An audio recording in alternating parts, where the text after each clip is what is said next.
지난해 국내 4대 방산 기업, 그러니까 매출과 영업이익이 이게 껑충 뛴 것으로 나타났습니다. 이 방산 수출이 많이 늘어났다는 얘기인데, 이 당연히 뭐 최근에 어떤 지정학적 리스크 같은 게 좀 반영이 된 것이겠죠, 이게? 아무래도 지금 보면 전 세계적으로 한 2017년에서 2021년까지 전 세계 국방 예산, GDP 대비 국방 예산이 늘어나는 속도를 보면 이게 한 2.5% 굉장히 빠른 속도로 늘고 있고요.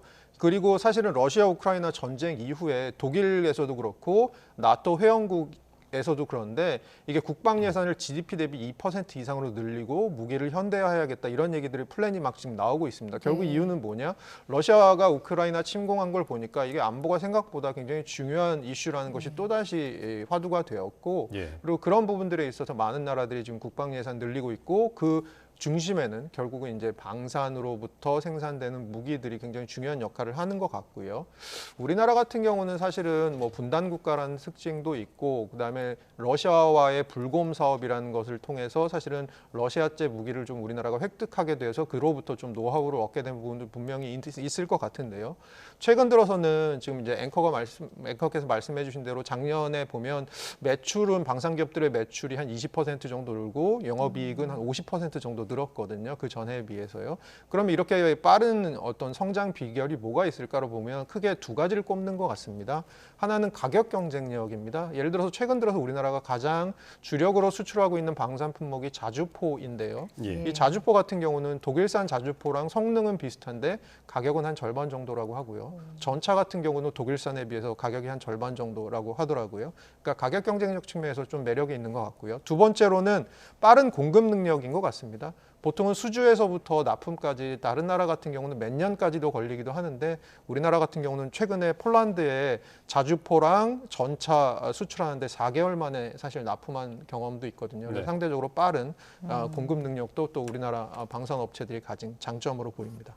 자, 그럼 이렇게 가격 경쟁력과 빠른 공급 능력을 갖고 있는 우리나라의 K 방산 시장의 전망 좀 어떻게 보십니까? 당분간은 밝을 것으로 보이고요. 아까 말씀드린 대로 지정학적 리스크들이 높아지면서 전 세계적으로 어쨌든 간에 국방 예산을 늘리고 있는 추세인 데다가 우리나라의 관점에서 봤을 때는 수출의 통로를 예전에는 아시아랑 북미 중심이었는데 최근 들어서 이것을 뭐 중동이나 유럽, 뭐 예를 들어 최근 들어서 이집트 같은 데다도 수출을 하기 시작했거든요. 저희가 폴란드의 예도 있고요.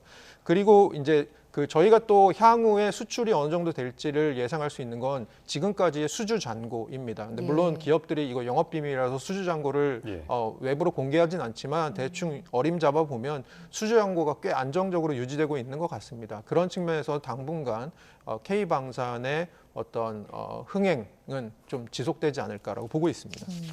자, 교수님, 그런데 이제 어쨌든 방위 산업이라는 거는 이제 산업 특성상 이제 전체 국내 그 국가 경제에서 차지하는 비중이 작을 수밖에 없고 이제 또 뭐 증시에서도 뭐 시총 부분 이런 데서 이제 비중이 적을 수밖에 없잖아요. 근데 이런 방산이 호조를 보인다고 해서 좀 국내 경기나 이런 데 좀 긍정적인 뭐 어떤 큰 영향이나 그런 게 좀 있을까요? 있을 수 있을 거라고 보는 건 물론 말씀해 주신 대로 뭐 전체적인 쉐어 자체는 크지 않습니다만 우리나라 같은 경우는 뭐 국방 예산이 한 2.8% 되니까 GDP 대비 그렇게 크지 않은 부분이라고 볼 수도 있습니다만 또 저희가 바꿔서 생각해 보면 이 방산이라고 하는 것이 어떤 것이냐라고 생각해 보면 한 번 수출을 하면 그 수출을 하는 데서 끝나는 것이 아니고 사실 유지보수 같은 것도 예를 들어서 한국에서 수입을 한 나라들은 한국의 기술을 갖고 계속 유지보수를 받아야 되지 않습니까? 추후에도 계속해서 뭔가 소요가 들어가는 저희가 수출 관련된 소요가 들어갈 수 있는 부분이 있고요. 그다음에 산업유발 개수라고 저희가 부르는 한 산업이 다른 산업을 얼마나 많이 이렇게 견인할 수 있느냐 같은 유발 개수 같은 걸 보면 방산이 생각보다 꽤 높은 산업입니다. 그래서 저희가 어떤 GDP 대비 쉐어로 잡히는 부분보다는 조금 더 방산이 지속적으로 창출할 수 있는 어떤 수출의 견인차 역할 같은 것들이 분명히 있을 것으로 보이고요. 또 그런 부분들에 있어서 사실 K방산이 차지하는 또 중요한 역할도 있다고 봅니다. 자, 그러면 좀 이제 올해 들어서 지금 국내 증시가 이렇게 힘을 잘 못 쓰고 있는 모습이거든요. 이 방산주라든지 아니면 이 관련주들이 뭐 증시를 좀 이끌어갈 좀 하나의 좀 축이 될 수 있다고 보십니까?